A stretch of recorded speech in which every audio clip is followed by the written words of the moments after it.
예, 안녕하십니까. 저는 한양대학교 구리병원 호흡기내과 중환자실에서 근무하고 있는 박태성입니다. 오늘 제가 말씀드릴 내용은 이제 매년 BCCRC에서 계속 중요하게 강조되는 내용이죠. sepsis 매니지먼트에 대해서 말씀드리겠습니다. 간단하게 넘어가겠습니다. 오늘 이제 말씀드릴 주제는 이제 sepsis의 이제 정의, 예전에 이제 sepsis 1, 2에서 sepsis 3에서 어떻게 달라졌고, 거기서 나오고 있는 이제 오간 디스펑션을 소파랑 퀵소파로 제안을 하고 있는데 이게 어떤 개념인지 알고 가셔야 되겠습니다. 그리고 sepsis랑 septic차 환자들을 어떻게 확인할 것인지, 그리고 가장 중요한 매니지먼트에 관한 부분으로서 서바이벌 sepsis 캠페인의 아워분들 1시간 묶음 치료이죠. 이 굉장히 중요한 내용인데 이것은 꼭 알고 가셔야 되겠습니다. 자, 지금처럼 이제 91년부터 해가지고 전 세계 전문가들이 이제 폐혈증의 정의에 대해서 계속 논의를 했었는데, 폐혈증이라고 하는 거는 시스테믹 신드롬이긴 하지만은 아직까지도 이것을 정확하게 정의 내리는 거는 굉장히 어려운 것 같습니다. 91년과 2001년의 이후로 2010년에 이제 자마에서 이제 sepsis 3 데피니션이 이제 새로 제정이 됐었고, 여러분들께서 이제 이것을 아시는 분도 계시겠지만은 처음 주관자 의학을 시작하시는 분들은 잘 모르실 것 같아서 간단하게 개념을 소개시켜 드리겠습니다. 과거에 그 sepsis는 이제 인펙션으로 출발해가지고 시스테믹 인플라메이터리 리스폰스 서스라고 했죠. 그래서 이게 sepsis로 진행하고 더 심해지면 시비어 sepsis고 septic작으로 이룬다고 이런 과거의 개념이 있었습니다. 하지만 이제 서스는 이제 뭐 체온이라든지 하트레이트, 그다음에 호흡수, 뭐 PaCO2, WBC 이런 것들로 했었는데 이 4개 중에 2개 이상이면 이제 서스라고 했었죠. 근데 이제 서스가 아닌 sepsis도 굉장히 많습니다. 그리고 이런 환자들이 모탈리티가 굉장히 높다는 걸 알게 됐고, 그다음에 이 서스에서 2개 이상인 경우에 이제 서스라고 했었는데 컷업이 더 이상 이제 모탈리티랑 연관이 없다는 걸 알게 돼서 이 서스의 개념은 폐기됐고 이러한 개념은 이제 더 이상 사용되지 않고 있습니다. sepsis 3 2016년에 이제 정의는 어떻게 했냐 하면은 순전히 오간 디스펑션과 관련된 모탈리티를 기준으로 해가지고 데피니션을 새롭게 정의를 내렸습니다. sepsis의 정의는 이제 그래서 인펙션이 가장 기본이 되겠고 거기에 이제 인간 즉 호스트죠. 호스트의 리스폰스가 레귤레이션이 될 수도 있지만 디스레귤레이션이 돼가지고 장기 부전에 이르게 된다. 그리고 더 심해지면은 이제 생명을 위협하고 사망을 이룰 수 있다라는 것이죠. 그래서 인펙션이 있다고 해가지고 sepsis가 되는 건 아니고 인펙션으로 인해 가지고 호스트의 디스레기션 위해서 이제 오간 디스펑션이 발생하고 이것이 바로 sepsis 3에서 제한하고 있는 정의가 되겠습니다. 그래서 이제 과거의 개념과 비교를 해보면은 2016년 sepsis 3에서는 서스는 더 이상 사용되지 않고 있고 그 다음에 이제 오간 디스펑션은 서스가 아니라 이제 소파 스코어 뒤에 이제 나올 텐데요. 오간 소파 스코어를 이용해 가지고 장기 부전 정도를 이제 측정하는 걸로 되어 있습니다. 그다음에 소파 스코어가 있기 때문에 시비어 sepsis라는 개념은 더 이상 사용되지 않게 되었습니다. 그다음에 septic작은 뒤이어서 다시 설명을 드리도록 하겠습니다. 자, 그래서 이제 오간 디스펑션을 어떻게 정의를 내릴 것인가? 근데 이제 우리 몸에는 주요한 장기들이 있죠. 예, 중추신경계, 호흡기계, 그다음에 심혈관계, 그다음에 다이제스티브 시스템, 뭐 헤파틱 시스템, 그다음에 신장계, 네프롤로지도 있겠는데요. 이러한 이제 주요 장기들을 이제 선별해 가지고 점수를 매기게 됩니다. 그래서 이 소파 스코어가 전체 장기 부전이 없는 상태가 0이 되겠고요. 장기 부전이 이제 발생하면 각각 이제 스코어를 매기게 되겠는데요. 거기서 2점 이상 상승한 경우를 이제 오간 디스펑션이라고 정의를 내리게 됩니다. 2점 정도 이제 소파 스코어가 상승하게 되면 이제 모탈리티가 10% 이상씩 상승한다고 이제 알려져 있습니다. 그래서 이제 소파 스코어는 이제 뭐 어떻게 측정하냐? sepsis related organ failure assessment score라고 하는데요. 6가지 장기를 잘 기억을 하셔야 되겠고, 이 스코어를 매기는 거는 실제 클리니컬 프랙티스에서 실제 적용하는 거는 좀 어렵겠습니다. 왜냐하면 이거 다 외우기는 어렵겠죠. 그래서 이거 잘 모르시더라도 6개의 장기가 무엇이고, 6개의 장기의 그 지표들이 무엇인가. 첫 번째 말씀드리면 이제 레스피레이터리 시스템은 이제 PaO2랑 FiO2의 레이시오, 즉 PF 레이시오라고 하는 거죠. 공급되는 산소의 양과 동맥혈에서 측정되는 산소 분화.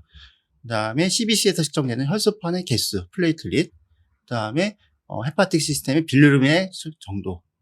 그다음에 카디오바스큘러 시스템에서 민 아테리얼 프레셔랑 바스프레소의 요구량이 되겠습니다. 그다음에 CNS에서 중추신경계의 악화 정도를 측정하는 글래스고 코마 스케일 GCS 점수가 되겠습니다. 그다음에 레날에서는 크레아티닌과 유린 아웃풋이 되겠습니다. 각각 점수를 측정하는 방법은 항상 이제 클리니컬 프랙티스에서 점수를 매기고자 하면 이제 찾아보셔가지고 이렇게 매기면 되겠습니다만은 다 외우기는 어렵겠죠. 하지만 6개의 장기가 무엇이고 어떤 어떤 지표로 측정하는지는 꼭 알고 가셔야 되겠습니다. 그러니까 이제 너무 어려우니까는 이제 퀵소파라고 하는 개념도 이제 제안을 하고 있는데요. 이 퀵소파는 무엇이냐면은 인펙션이 있는 환자들에서 어떤 환자들이 좀 예후가 안 좋을 것인가, 즉 모탈리티를 예견하는 지표이고, 이거는 sepsis를 진단하는 지표로 사용되지는 않고 있습니다. 어떤 게 있냐면은 일단은 이제 위식, 멘탈 스태투스에서 이제 위식에 이제 변화가 있다. 기존 위식보다 뭔가 좀 나빠졌다. 그러면 이렇게 퀵소파 거기서 0에서 1점이 되는 겁니다. GCS로 할 수도 있겠지만은 이제 기존 위식 상태보다 나빠졌다라고 하는 게 CNS의 퀵소파의 점수가 되겠습니다. 그다음에 분당 호흡수가 22회 이상인 경우, 그다음에 혈압이 시스톨릭 BP가 100 이하인 경우가 되겠습니다. 그래서 퀵소파에서 3개 중에 2개 이상인 경우 이제 양성이라고 이제 정의를 내리게 됩니다. 자, septic샥은 좀 sepsis3 데피니션에서 어떻게 그냥 얘기를 하고 있냐면은 sepsis의 한 부분이 되겠고요. 충분한 수액 치료 후에도 목표 혈압, 즉 65mm 머큐리, 민 아테리얼 프레셔 65mm 머큐리를 달성하기가 어려워가지고 승합제가 필요하고, 그리고 오감 퍼퓨전이 잘 안 돼서 락테이트 상승이 2mm몰 이상 증가된 상태로 정의를 내리고 있습니다. 좀 어려운데요. 승합제가 필요하다. 그리고 민 아테리얼 프레셔 65mm 머큐리 이상 필요한 상황이다. 그리고 락테이트 레벨이 2 이상이다. 이렇게 기억하시면 되겠습니다. 근데 이제 여기서 조금 이제 애매한 게, 여기 이런 거 숫자들을 해가지고 딱 정의가 되었는데, 적절한 수액 소생, 에디컷 볼륨 리서테이션이라고 하는데, 과연 그럼 적절한 수액은 얼만큼 투여한 것인가? 사실 여기는 이제 구체적인 지표는 없죠. 저는 환자에 따라가지고 다 다를 것 같습니다. 그래서 이 문구는 굉장히 임의적이라고 생각하시면 되겠습니다. 자, 그 다음에 이제 폐혈증과 폐혈증 쇼크 환자들을 어떻게 확인할 것인가. 일단 아까 말씀드린 것처럼 기본적으로 인펙션이 있어야 된다고 말씀드렸고, 장기 부전 2점, 소파스코어 2점 이상 상승되어야지 sepsis라고 얘기를 했었죠. 그 전에 퀵소파 2점 이상인지 먼저 좀 선별을 할 수 있겠다라고 말씀드렸습니다. 그리고 장기 부전이 있는 sepsis에서 아까 말씀드린 것처럼 볼륨 리서테이션 충분히 했는데도 불구하고 승합제가 필요한 상황이고 락테이트가 2 이상 상승된 경우를 septic샥이라고 말씀드릴 수가 있겠습니다. 자, 이렇게 해서 이제 선별을 하게 되지만은 사실 제가 이제 이거는 제 개인적인 의견인데요. 실제 임상 현장에서는 장기 부전이 있는데 실제로 진료하신 분들이 이 환자가 인펙션이 있는지 잘 모르고 그냥 장기 부전 자체만 치료하려고 한 부분, 예를 들면은 폐혈증 때문에 이제 혈압이 떨어지고 카디악 디스펑션이 있는데 뭐 당연히 이제 심근 효소가 올라갈 수도 있겠죠. 그런 경우에는 EKG 변화가 없는데 관상동맥 조영술을 먼저 시행한다든지 뭐 항생제를 투여하지 않고 이런 식으로 진료가 일어나가는 경우도 꽤 많이 봅니다. 그래서 제가 드리고 싶은 말씀은 상당히 장기 부전 있는 환자들에서 폐혈증, 감염이 숨어 있는 경우가 많습니다. 그래서 역으로 장기 부전인 환자에서 폐혈증이 있는지 아닌지 한번 생각을 해봐야 됩니다. 뭐 예를 들면은 퀵소파에서 위식 저하가 있고 컴포지트 멘탈리티 있고 신경학적인 검진에서 특별한 인상은 없고 단지 컴포지트 멘탈리티가 있는데 감염이 소요인지 모르고 계속 브레인 이미지 워크업만 한다는 거죠. 이제 그런 경우를 좀 지양해야 되겠습니다. 자, 그 다음에 이제 제일 중요한 매니지먼트에 대해서 말씀드리겠습니다. 매니지먼트는 굉장히 중요한데 빠르면 빠를수록 좋습니다. 늦게 치료가 들어가게 되면은 결국에는 아무리 열심히 노력하더라도 환자는 사망에 이르게 됩니다. 그래서 sepsis에서 제일 중요한 건 메디컬 이머전시다. 빨리 이거를 죄송합니다. 오타인데요. 메디컬 이머전시이고요. 빠르게 치료를 해야 됩니다.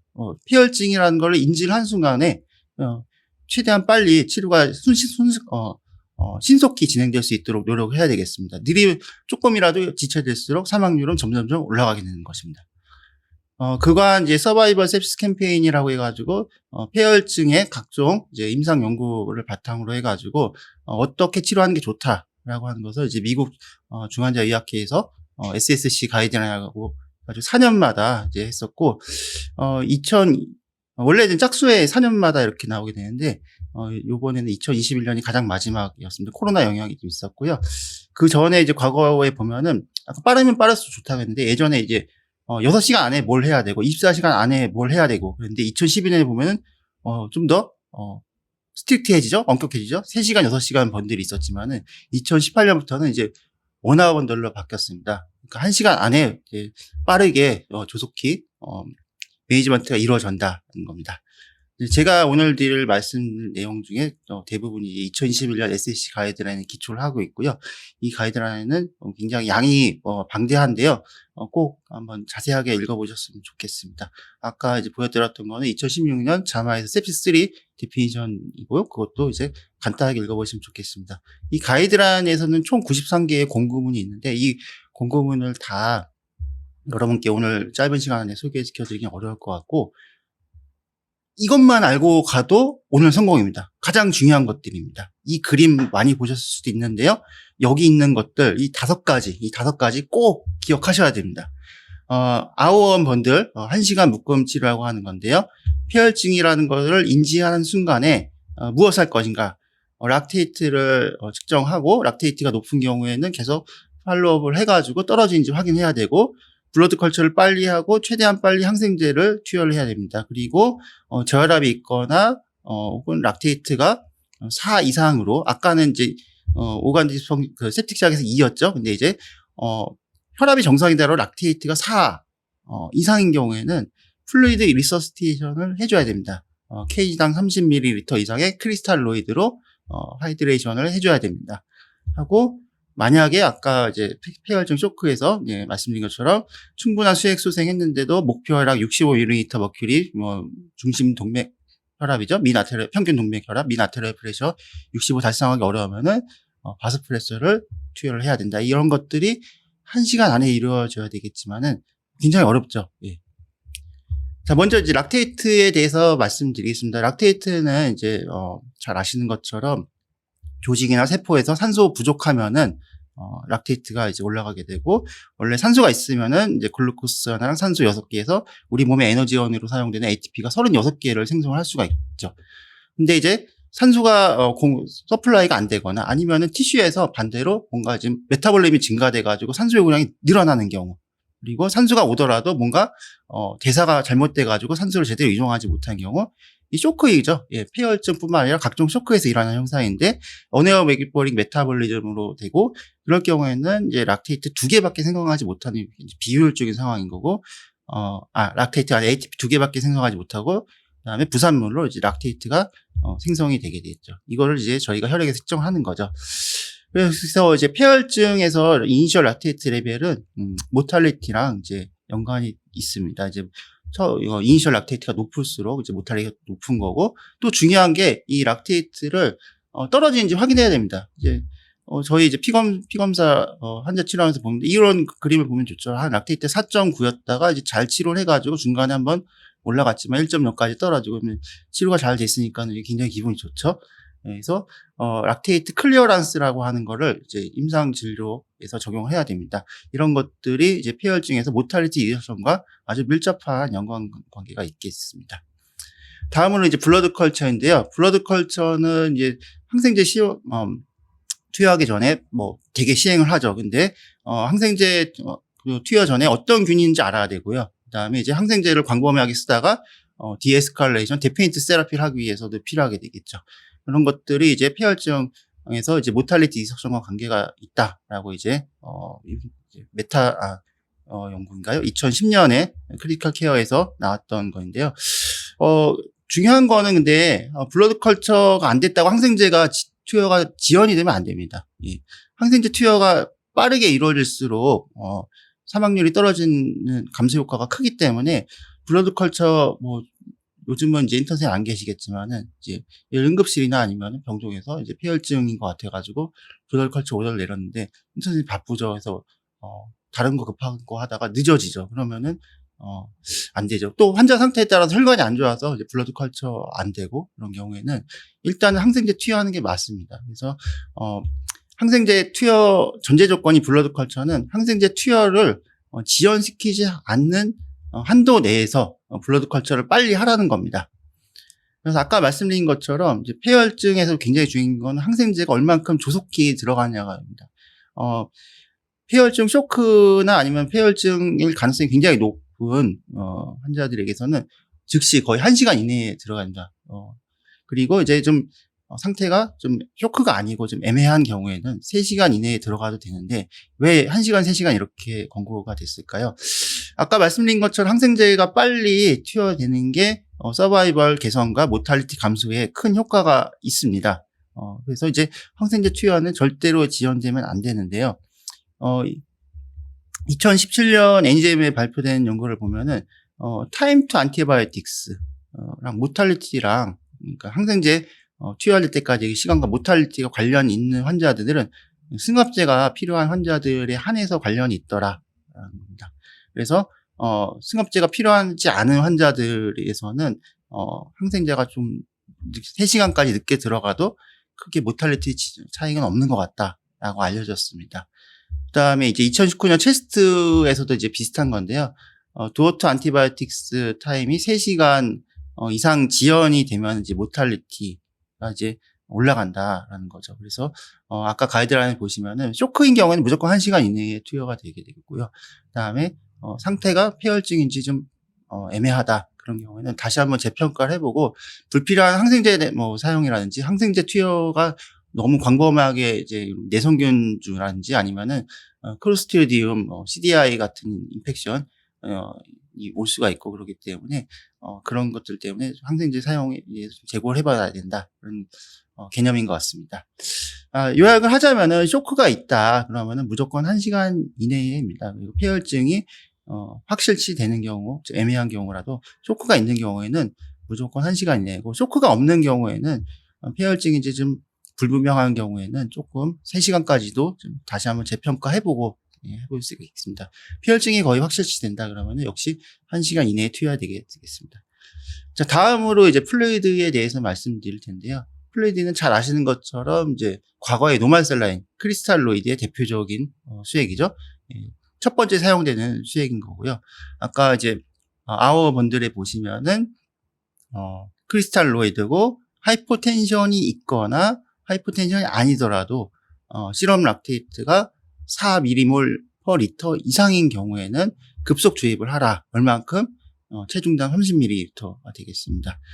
대략 중환자실에 입원 환자들 우리나라는 BMI가 그렇게 높진 않으니까요. 50에서 70kg라고 따진다면은 한 1.5에서 2.0L 되겠고요.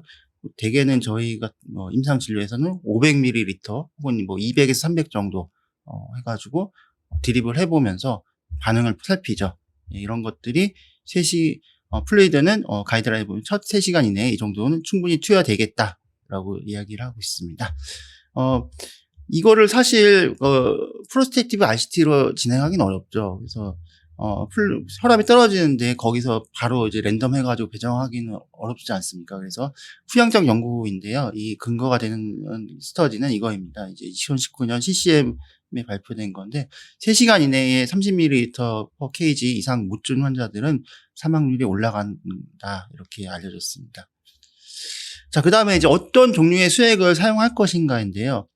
아직까지 논란이 있지만은 이제 밸런스드 크리스탈로이드가 최근에 많이 제한이 되고 있죠. 이제 지금 이제 권고문에는 밸런스드 크리스탈로이드를 좀 노멀셀라인보다 좀 선호하는 것처럼 이제 내용이 나와 있지만은 레코멘데이션 강도는 좀 낮고 에비던스도 로우 퀄리티라고 얘기를 하고 있습니다. 리뷰를 해보면은 우리 혈장에 전해질, 그다음에 pH 3투압, pH 7.4이고 3투압 290 정도 되죠. 그리고 이제 소디움에 비해서 클로라이드, 양이온과 음이온 보면은 이제 소디움은 140, 클로라이드 103은 낮죠. 클로라이드 낮고, 다른 양이온들이 있고, 이제 버퍼가 바이카보네이트로 있습니다. 이제 노멀 슬라인은 1리터에 9g의 이제 소금이고, 154. 노멀 소디움이나 클로라이드 둘 다 154고요. 버퍼가 없기 때문에 pH가 5.7로 낮습니다. 삼투압도 약간 높고요. 근데 이제 혈전과 유사하게 조성한 크리스탈로이드가 이제 밸런스드 크리스탈로이드고, 이제 뭐 링거스 락테이트, 링거스 아제테이트, 요즘 나오는 플라즈마 라이트 혹은 뭐 카피하고 플라즈마 솔루션 이런 것들도 있습니다. 클로라이드가 상대적으로 낮고요. 버퍼가 있습니다. 아세테이트, 글루코네이트 이런 것들이 있고, pH 노멀이고. 이론적으로 그래서 이제 노멀 셀라인을 주입을 하면은 클로라이드가 계속 올라가니까는 버퍼도 없고, 그래서 우리 바이카보네이트 레벨이 상대적으로 떨어질 수밖에 없죠. 그래서 더 메타볼릭 애시도시스로 진행이 되고, 크리티컬 환자들에서 AKI나 모탈리티가 올라갈 수 있지 않겠냐는 이제 이론적인 개념에서 지금 밸런스드 크리스탈로이드를 이제 많이 이제 사용을 하고 있는데요. 자, 그동안 이제 뭐 중환자를 대상으로 또 서브셋으로 폐혈증의 대상으로 해가지고 많은 이제 RCT들이 있었고, 후양자 연구도 있었고, 이제 대표적인 연구들인데 좀 상반된 결과들을 많이 보여줬고요. 요즘 가장 최근에 굉장히 메타 분석도 많았는데요. 가장 최근에 이제 란셋 레스퍼레터리 메디신 2024년에 발표된 베스트 리빙인가요? 그래서 이제 메타 애널리시스 이 주요한 RCT들 묶어서 어떤 효과가 있는지, 밸런스드 크리스탈로이드가 노멀 셀레임에서 어떤 효과가 있는지 이렇게 나온 연구인데요. 확률적으로는 이제 전체적인 환자들에서 보면은 밸런스드 크리스탈로이드를 쓰는 게 사망률을 낮출 확률이 높다. 하지만은 그 절대적인 차이는 아주 크진 않더라라는 게 이제 결론으로 나왔고요. 여기에 이제 서버 그룹으로 보면은 이제 폐혈증이 없는 환자들, 있는 환자들 이렇게 해서 비교를 해보면은 밸런스드 크리스탈로이드가 좀 더 폐혈증 있는 환자들에게서 좀 좋아 보이는 것처럼 나오긴 했지만은 아직 통계적인 강도는 강하지는 않은 것 같습니다. 따라서 아직까지는 이 부분은 이제 논란의 여지가 있는 부분이고, 다음 SSC 가이드라인이 나온다면은 조금 변경될 가능성도 있어 보입니다. 하지만 이제 저는 이제 특별한 사유가 없는 한 임상 많은 뭐 저랑 뭐 비슷하신 생각을 갖고 계신 분들 많을 텐데요. 아무래도 쇼크나 아니면 폐혈증 쇼크에서는 밸런스드 크리스탈로이드를 포타심이 문제가 되지 않는 이상 선호합니다. 밸런스드 크리스탈로이드 대표적인 플라즈마 라이트, 플라즈마 솔루션 보면은 포타심이 5mmol/이퀄리브리엄 퍼 리터가 함유가 되어 있습니다. 그래서 포타슘 하이퍼칼레미아가 있으면은 안 쓰죠. 그리고 포타심이 좀 애매하면은 안 쓰는 게 좋습니다. 자, 그 다음에 이거는 제 개인적인 의견인데요. 플루이드를 어떤 경로로 투입을 할 것이냐. 근데 빨리 급속 주입을 위해서 센트럴 라인을 잡는 게 좋을 것 같죠. 근데 이제 뒤이어 바스프레서에서도 나오지만은 센트럴 라인 잡다 보면은 지연이 되고요. 그래서 말초에 18게이지만 못한 경우가 많습니다. 자, 이거는 이제 18게이지 1.16 카테터, 인치 카테터인데요. 직경과 길이가 나와 있고요. 직경이 두꺼울수록 빨리 들어가죠. 여기 보면 분당 105ml를 줄 수 있다. 시간당 그러면 이론적으로 6,000인데요. 뭐 이렇게 빨리 주기는 어렵겠죠. 근데 이제 어쨌든 실제로 잡은 다음에 플루이드를 틀어보면은 폭포수처럼 쫙 들어가죠. 예. C라인은 어떻습니까? 이제 가장 많이 쓰는 이제 에러 카테터인데 여기는 16게이지랑 18게이지 두 개가 들어있고요. 여기 뒤에 설명서에 보시면은 디스탈 라인 16게이지가 시간당 3,100입니다. 뭐 효율적으로 따지면은 18게이지를 일단 잡고 나중에 이제 바스프레서가 필요하면은 또 수액을 더 줘야 되고 그러면은 그 다음에 C라인을 이제 잡으면 좋겠습니다.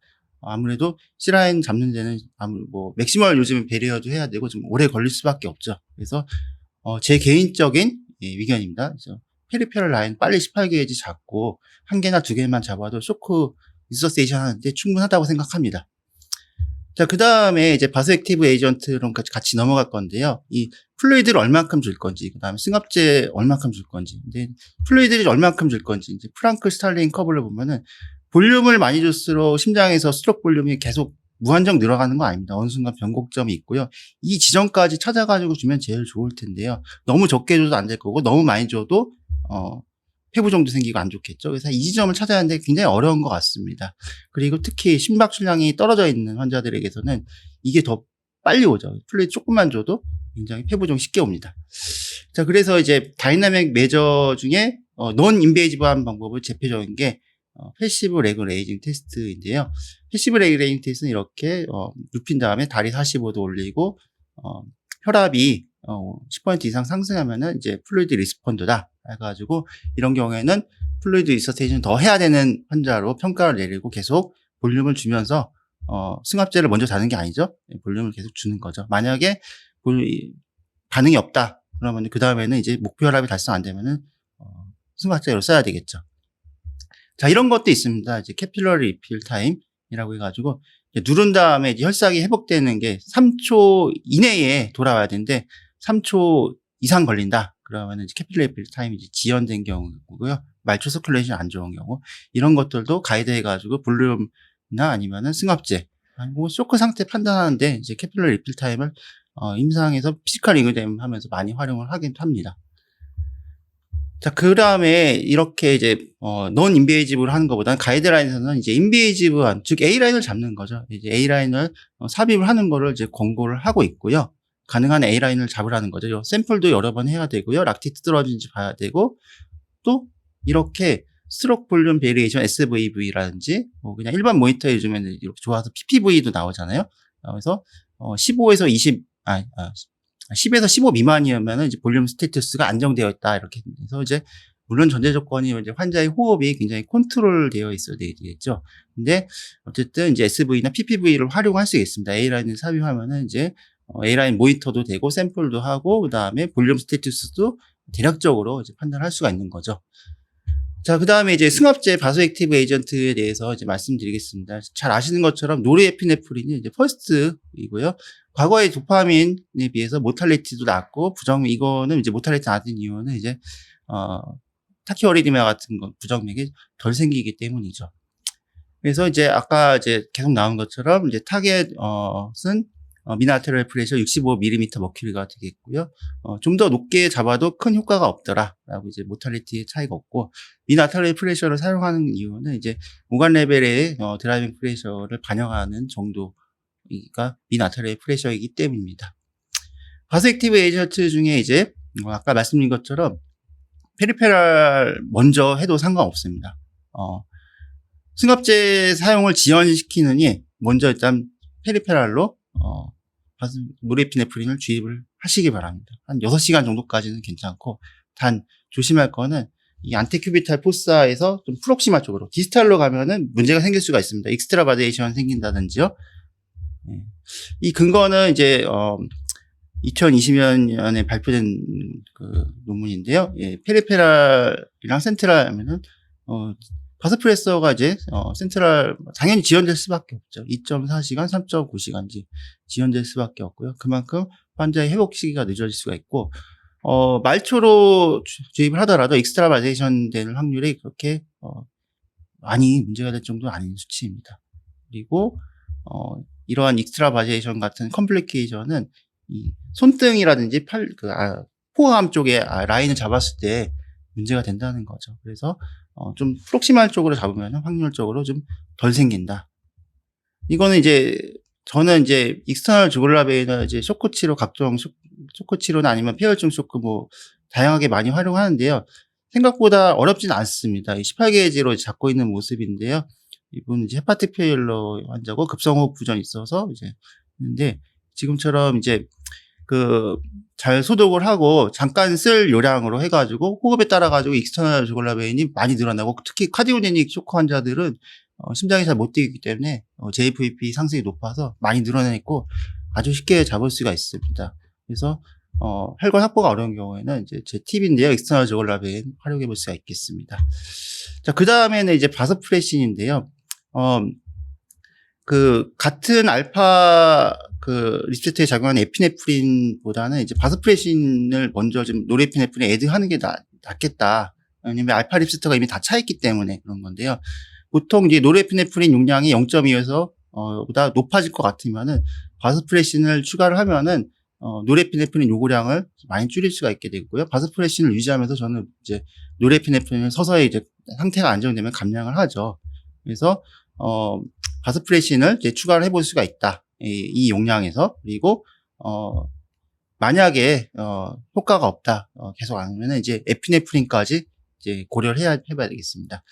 그래서 이제 바스프레신을 이제 노레피네프린에 추가하는 거는 이제 모탈리티 감소랑 APIP 감소 효과가 있다 거고요. 그다음에 카디악 디스펑션 있는 환자들에게서는 이제 도부타민을 이제 노레피네프린에 추가하거나 아니면은 알파랑 베타에 다 강력하게 작용하는 에피네프린 단독으로 사용해 볼 수가 있겠습니다. 요약을 해서 말씀드리자면은 노레피네프린 대개는 노레피네프린만 써도 충분한 경우가 많고요. 타겟 BP는 미나테릴 프레시 65. 그 다음에 A라인 확보해라. 그 다음에 말초를 일단 투여를 해도 괜찮다. 그리고 계속 승합제 요구량이 올라가면 바스프린을 추가해라. 그 다음에 카디악 디스펑션 있는 경우 도부타민을 추가하거나 에피네프린 전환을 고려해 볼 수가 있겠습니다. 자, 그 다음에 이제 스테로이드인데요. 스테로이드는 이제 하이드로코티존을 제일 많이 쓰고 이 서키의 개념에서 크리티컬 리스 릴레이티드 코르티코스테로이드 인서피션시인데요. 하루에 200mg 정도의 하이드로코티존을 이제 지속 주입을 하거나 아니면 나눠서 이렇게 주입 수 있는데요. 지속 주입하는 게 낫습니다. 이게 혈당이라든지 아니면 소디움 농도의 급격한 변화를 초래할 수가 있기 때문에 컨티뉴에이션 비중이 낮습니다. 그리고 노레피네프린 같은 경우 아까 바스프레신 요구량이랑 거의 비슷하죠. 이렇게 올라가는 경우에 같이 주입을 해볼 수가 있겠습니다. 자, 여러 가지 연구가 있었는데요. 사망률 감소 효과가 없는 것도 있었고 사망률을 떨어뜨리는 효과가 있다. 그리고 쇼크가 빨리 좋아지는 건 비슷한 결과인 것 같습니다. 그래서 이제 메타 분석에서도 쇼크가 어쨌든 빨리 끝나게 됩니다. 하지만 이제 모탈리티 감소 효과는 아직까지는 아주 확실하지는 않은 것 같습니다. 자, 요약해서 말씀드리면은 이제 폐혈증, 이제 그 3탄이죠. 폐혈증. 셉스3의 데피니션은 인펙션과 장기부전. 장기부전은 소파스코어랑 또는 퀵소파로 한다는 거고요. septic샥에서는 이제 바소프레서, 그다음에 락테이트 상승이 있어야 된다. 그리고 이제 전제 조건은 플루이드가 충분히 들어간 상황이고, 소파스코어는 6가지 장기, 그리고 어떤 지표인지 말씀을 드렸습니다. 퀵소파 3가지 이제 말씀드렸습니다. 여기서 2개 이상인 경우. 그 다음에 매니지먼트는 아우어 번들, 그래서 락테이트, 팔로업 해야 된다고 말씀드렸고, 블러드 컬처, 항생제, 지연되면 안 되죠. 그리고 1시간 이내 쇼크인 경우. 그 다음에 수액, 3시간 이내에, kg당 30ml 이상이 들어가들. 밸런스드 크리스탈도가 좀 더 선호되지만은, 아직, 좀 불확실한 면도 있고, 승합제, 노레피네프린 첫 번째, 그 다음에 바소프레신, 혹은 그 다음에 거기다가 하이드로코티존 추가할 수 있겠고, 그 다음에 또 안 좋으면 에피네프린. 카디악 디스펑션이 있으면은 노레피네프린의 도부타민 혹은 에피네프린을 전환하는 전략으로 투여하시면 되겠습니다. 여기서부터는 제 개인적인 팁인데요. 이게 알려드려도 되는지 모르겠습니다. 이게 영업 기밀 꿀팁인데요. 1시간 안에 이거 하려면 굉장히 어렵습니다. 그래서 이제 컬처를 빨리 해야 되는데 어떻게 할 거냐? 대개는 이제 폐혈증 환자 알게 되고 응급실이나 병동에서 그러면은 라인을 잡죠. 18게이지를 잡게 되면서 동시에 깨끗하게 블러드 컬처하면서 이렇게 라인을 잡는 거죠. 샘플도 이런저런 샘플도 다 플랩도 나가고 블러드 컬처 한 쌍 동시에 측정하고 그다음에 A라인 잡아야 된다고 하지 않았습니까? 역시 똑같이 블러드 컬처 하는 소독하면서 동시에 락테이트 샘플링하고 블러드 컬처 이미 2쌍 채취했고요. 항생제 주면 되겠죠. 만약에 C라인 잡으면 또 블러드 컬처에서 총 3쌍을 확보할 수 있겠습니다. 유린도 마찬가지 폴리 삽입하면서 1시간 유린을 당장은 일단 측정해야 되니까는 유린 컬처 이렇게 하면 되겠습니다. 자주 쓰는 광범위 항생제는 응급실과 병동에 비치하고 이 믹스하는 수액들 약속을 해가지고 이렇게 하는 걸로 간호사들과 약속을 해가지고 다 위로진을 다 통일시켜서 이렇게 비치하면 되겠습니다. 승합제도 마찬가지고요. 대략적인 체중, 사실 체중 모르는 경우가 많죠, 환자들. 눈으로 보면 대충 나오긴 하지만은, 이런 식으로 저희는 이제 농도를 세팅을 하고 희석 방법도 다 통일시키고, 대략적인 체중에 맞춰가지고 일단 이렇게, 마이크로그램 퍼 미닛, 그 다음에 예를 들면 65kg다. 0.04 마이크로그램 kg 퍼 미닛 노레피네프린 시작하겠다. 1.6cc로 먼저 스타트를 하고, 나중에 중환자실 가면 체중 재고 또 정밀하게 용량을 확보할 수 있겠고요. 바소프레신, 에피네프린, 도부타민 이렇게 하이드로코티존 이렇게 해서 비치해 놓고 있습니다. 자, 그 다음에 마지막인데요. 스텝틱샷 환자들 레스피레이터 페일러 있는 경우가 많습니다. 폐렴이 아니더라도 레스피레이터 페일러 오는데요. 이 타입 4 레스피레이터 페일러에 대해서 잘 알고 계셔야겠습니다. 하이퍼퍼피전 쇼크에서 발생하는 레스피레이터 페일러인데요. 쇼크 상태에서 이제 심한 저관류로 인해서 호흡 근육의 대사 요구량을 못 맞추어서 숨을 못 쉬는 거죠. 정상적인 경우에는 카디악 아웃풋의 5%만 호흡기 근육이 사용하는데 쇼크에서는 이제 노폐물이 많이 나니까 호흡으로 많이 배설을 합니다. 40% 이상 사용하게 되고 쉽게 호흡기 근육이 지쳐가지고 더 이상 노폐물을 이산화탄소 배출을 못하게 되죠. 따라서 저산소 혈증이나 고이산화탄소 혈증이 없더라도 호흡근을 쉬게 해줘야 합니다. 기관사건 해가지고 호흡근을 쉬게 해주고 그러면서 환자 상태를 안정화시킬 수가 있습니다. 자, 여기까지고요. 경청해 주셔서 감사합니다. 이상입니다.